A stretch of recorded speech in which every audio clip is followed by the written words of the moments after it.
வீட்டுக்குள்ள எங்க சுத்தியும் ஒரே பேர் ஒலிக்குதுன்னு பார்த்தீங்கன்னா, அது ராணா பேரு தான்.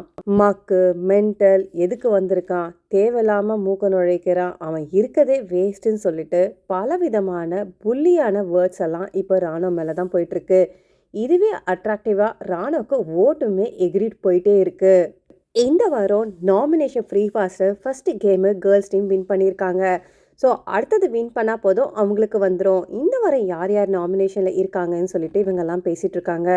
சௌந்தர்யா என்ன சொல்கிறாங்கன்னா, நான் எப்போவுமே இருந்தேன், ஒரு வாரம் மட்டும் நான் தப்பிச்சிட்டேன், ஏன்னா அந்த டீமில் பாய்ஸ் கேங்கில் இருந்தேன். அதுக்கு சாச்சனா சொல்கிறாங்க, இல்லை இல்லை இந்த தடவையும் உங்களுக்கு விழுந்திருக்கும், அதுவுமே பாய்ஸ் தானே போட்டாங்கன்னு கேட்கும்போது, இல்லை இல்லை அந்த ராணவ் தான் போட்டான், அதுவும் அவன் ஒரு நியூஸ் சொன்னான் பாரு என்னை பற்றி, இங்கேருந்து அங்கே அங்கேருந்து நான் இங்கேன்னு சொல்லிட்டு நான் ப்ரொடெக்ட் பண்ணிட்டு இருந்தானா, அவனுக்கு கொஞ்சம் கூட மூளையே கிடையாது. அவன் கேரக்டரில் என்ன பண்ணுறான்னு தெரியல, யாருக்கிட்டேயும் எந்த சிங்க்கும் இல்லாமல் தனியாக ஒரு ட்ராக்கை ஓட்டிகிட்டு இருக்கான். அந்த ட்ராக்கு வெளியில் போகுமா இல்லையான்னு கூட தெரியலன்னு சொல்லிட்டு அவங்களோட கேங்கில் இருக்கவங்க பேசிகிட்டு இருக்காங்க. முக்கியமாக அவங்களோட கேங்கில் பொறுத்த வரைக்கும் ரொம்பவே லக்கி சம் யாரை சொல்கிறாங்க பார்த்தீங்கன்னா, ரயானை சொல்கிறாங்க.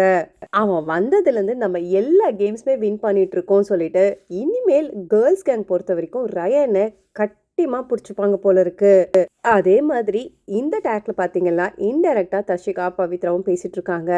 இந்த ராணா பண்ணுறது சரியே இல்லை, அதுக்கப்புறம் சத்யாவும் ரொம்பவே கோவப்படுறான், லவ் டார்ச்சர் கொடுக்குறாங்க ரெண்டு பேருன்னு சொல்லிட்டு பேசிகிட்டு இருக்காங்க. அப்போ தர்ஷிகா கிண்டலாக சொல்கிறாங்க, ஏன் நீ ராணாவை வந்துட்டு லவ் பண்ணக்கூடாதுன்னு கேட்கும்போது, அவன் என்ன பேசுகிறான் என்ன பண்ணுறான்னு அவனுக்கே தெரியல, அவன் பேசுகிறது பாதி புரிய மாட்டேங்குதுன்னு சொல்லிட்டு அவங்களும் அவங்க சார்பில் பேசுகிறாங்க. இதெல்லாம் வந்து ஒரு பக்கம் ப்ராங்க்கு கண்டென்ட்னாலுமே ஒரு சமயம் பார்த்தீங்கன்னா எல்லாருமே இங்கேருந்து அங்கே ஃபயர்லாம் ட்ராக்கை விடுறது பார்த்தீங்கன்னா ராணாவுக்கு தான். ஸோ ராணா பொறுத்த வரைக்கும் அவர் ஒன்றுமே பண்ணாமல் இப்போ பார்த்தீங்கன்னா ஹோட்டிங்கில் டாப்பில் போயிட்டே இருக்கார். ஸோ ராணா பொறுத்த வரைக்கும் வெளியில் கேமை பார்த்துட்டு வந்தார் வரலன்றதெல்லாம் அடுத்த விதம். ஓட்டிங்கில் டாப்பில் இருக்கிற சௌந்தர்யாலேருந்து மற்றவங்கள வந்து பகைச்சிக்கிட்டு அவர் இந்த கேமை விளையாடுறது ஒன்று பாசிட்டிவாகவும் முடியலாம், இல்லைன்னா நெகட்டிவாகவும் முடியலாம். ஆனால் இது பாசிட்டிவாக முடிஞ்சதுன்னா அவருக்கு ஓகே, நெகட்டிவாக முடிஞ்சதுன்னா அடுத்த வாரமே அவர் வெளியில் வரதுக்கு அதிகமான வாய்ப்பு.